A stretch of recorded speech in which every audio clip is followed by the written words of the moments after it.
আসসালামু আলাইকুম ওরহমতুল্লাহ। সাইফুল কবিরাজ চ্যানেলের পক্ষ থেকে স্বাগতম। সাথে আছি আমি সাইফুল কবিরাজ। আজকে আমি আপনাদের সামনে একটা ছোট মন্ত্র নিয়ে উপস্থিত হলাম। বশীকরণের মন্ত্র। খুবই সহজ, খুবই পাওয়ারফুল একটা মন্ত্র নিয়ে উপস্থিত হলাম।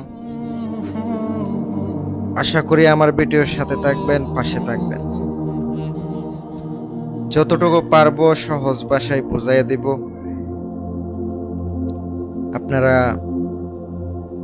টাইটেল দেখে বুঝতে পারছেন 3বার পরে কিভাবে হাজির করা যায় যে কোনো মানুষকে, মনের মানুষকে নিজের তৃপ্তি পূরণ করা যায় তা সম্পর্কে বলবো।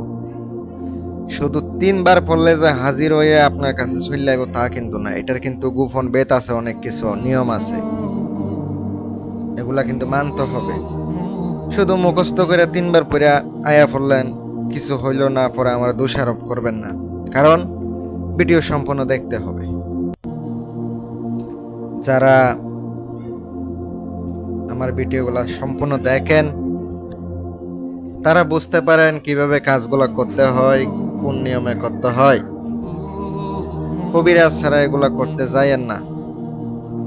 আপনি যদি একজন কবিরাজ না হয়ে থাকেন, এগুলা করতে গিয়ে আপনার বিপদ হওয়ার সম্ভাবনা থাকে, এটা মাথায় রাখবেন। কারণ কি, এগুলা কিন্তু যতটা সহজ মনে হয় ততটা সহজও না, খুবই ভয়ানক, খুবই পাওয়ারফুল, অত্যন্ত শক্তিশালী, অত্যন্ত পাওয়ারফুল। যদি মনে হয় আমার মাধ্যমে আপনারা কাজ করায় নেবেন, করায় নিতে পারেন। শতভাগ গ্যারান্টি দিয়া আমি আপনাদেরকে কাজ করে দেব ইনশাল্লাহ। প্রিয় ভিউয়ার্স, ভাই ও বোনেরা, আপনারা তো স্ক্রিনে দেখতেই পাচ্ছেন, স্ক্রিনে মন্ত্রটা দেখতে পাচ্ছেন সহজ। এটা দিয়ে কিভাবে কাজে কাটাইবেন বলে দিতেছি। আমল করার আগে অবশ্যই নিরামিষ খাইতে হবে। 2 দিন আগে থেকে নিরামিষ খাইতে হবে। এমনি এমনি করলে হবে না, এমনি এমনি করলে হবে না।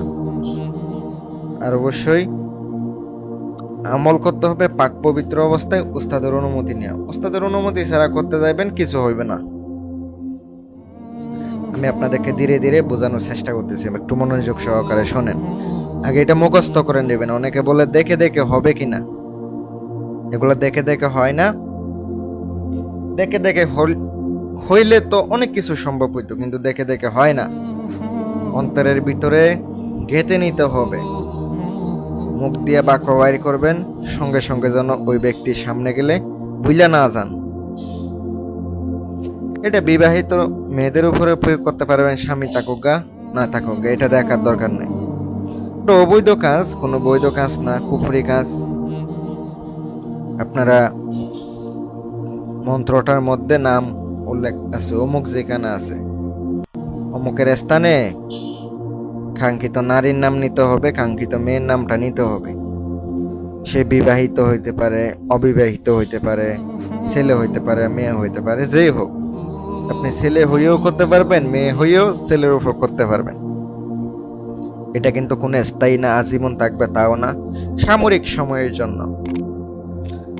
মানে কিছুক্ষণের জন্য বশ করতে পারবেন। অনেকে মনে করবেন একবারে যে হেরে রাইকা দিমু আজীবন তাইকা যাবে, তা কিন্তু না। ওই ধরনের কাজ করতে হলে কবিরাজের মাধ্যমে করতে হয়। নিজে নিজে পাকনামি করতে যাইবেন না।